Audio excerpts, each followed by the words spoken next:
Bonjour!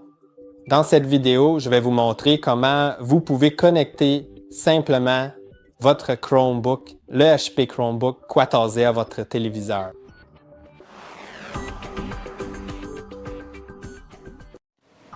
Pour cela, il existe deux méthodes différentes et parlons d'abord de la première.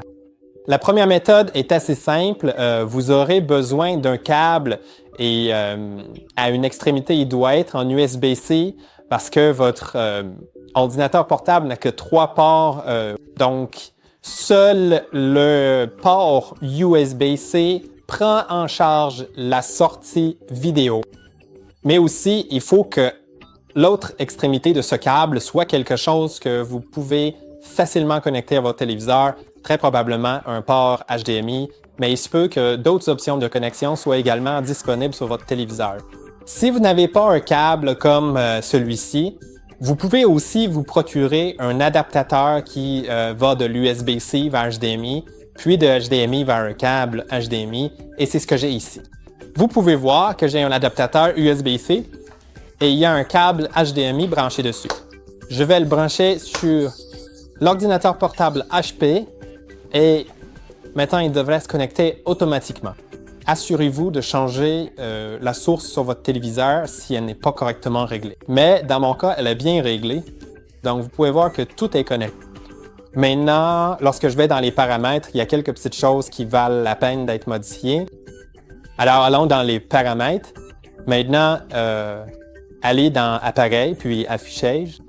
Vous pouvez modifier l'agencement. Par défaut, c'était quelque chose comme ça. Mais bien sûr, ce n'est pas exact, n'est-ce pas? Vous pouvez voir que ce n'est pas comme cela qu'ils sont disposés dans la réalité. Je peux donc l'ajuster comme ça. Et maintenant, le curseur se déplace en fonction de l'état réel. Vous pouvez activer l'option « Dupliquer l'écran intégré », ce qui vous permet de refléter ce qui s'affiche sur votre écran principal, c'est-à-dire que les deux écrans afficheront la même chose. Parfois, cela peut être très utile. Vous pouvez également trouver l'option ici. Donc, vous pouvez définir le... Dans mon cas, c'est Samsung parce que c'est une télévision Samsung et je peux définir la TV Samsung comme écran principal ou comme écran étendu, c'est-à-dire le secondaire.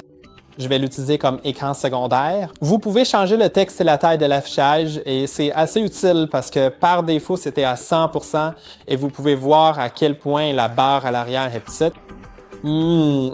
Donc, je n'ai pas vraiment ça parce que ça rend vraiment les fenêtres très petites. Vous pouvez voir que c'est vraiment petit et j'ai à peine la possibilité de distinguer quoi que ce soit dessus. Donc, si je l'augmente un peu, je pense que maintenant, ça a l'air plutôt bien. Ensuite, il y a des choses comme l'orientation, le taux de rafraîchissement, la résolution, les limites d'affichage.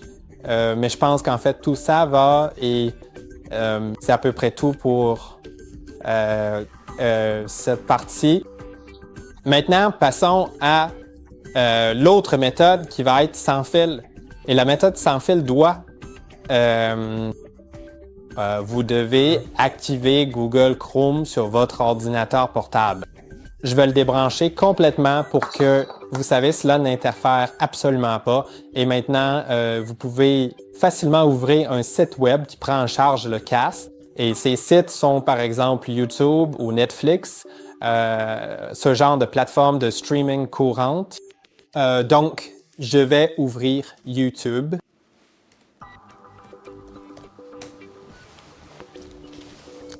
Maintenant, si vous avez MH, l'application YouTube sur votre téléviseur, si votre téléviseur la prend en charge et que vous l'avez déjà installé, vous pouvez tout à fait l'installer sur votre téléviseur si c'est une Smart TV, bien sûr, et ainsi profiter pleinement de toutes ses fonctionnalités principales. Ensuite, il vous suffit simplement d'appuyer sur les 3 petits points situés en haut à droite de votre navigateur Chrome, puis de trouver l'option Cast, enregistrer et partager, et enfin de cliquer sur Cast. Maintenant, sélectionnez la télévision. Elles doivent être sur le même réseau Wi-Fi pour que cela fonctionne, et maintenant, cela devrait se connecter. Nous allons voir ça. Je ne sais pas si ça se connecte tout de suite. Si cela arrive, vous devriez probablement vérifier votre connexion comme réparer votre Wi-Fi. Cela arrive parfois sur les téléviseurs Samsung pour une raison quelconque. Et ce que ça fait, c'est que ça envoie un lien de cette vidéo YouTube ou Netflix à votre téléviseur. Mais votre ordinateur portable reste connecté d'une manière qui vous permet de l'utiliser comme une télécommande. Ainsi, vous pouvez facilement mettre en pause ou sélectionner une autre vidéo, ajouter des vidéos à la file d'attente et tout sera synchronisé en temps réel entre votre ordinateur portable et votre téléviseur. Et voilà les deux méthodes pour partager votre écran sur votre téléviseur et j'espère que cette vidéo vous a été utile. Dites-moi dans les commentaires ci-dessous ce que vous en pensez et n'hésitez pas à aimer et à vous abonner à la chaîne. Et on se retrouve dans la prochaine vidéo, bien sûr.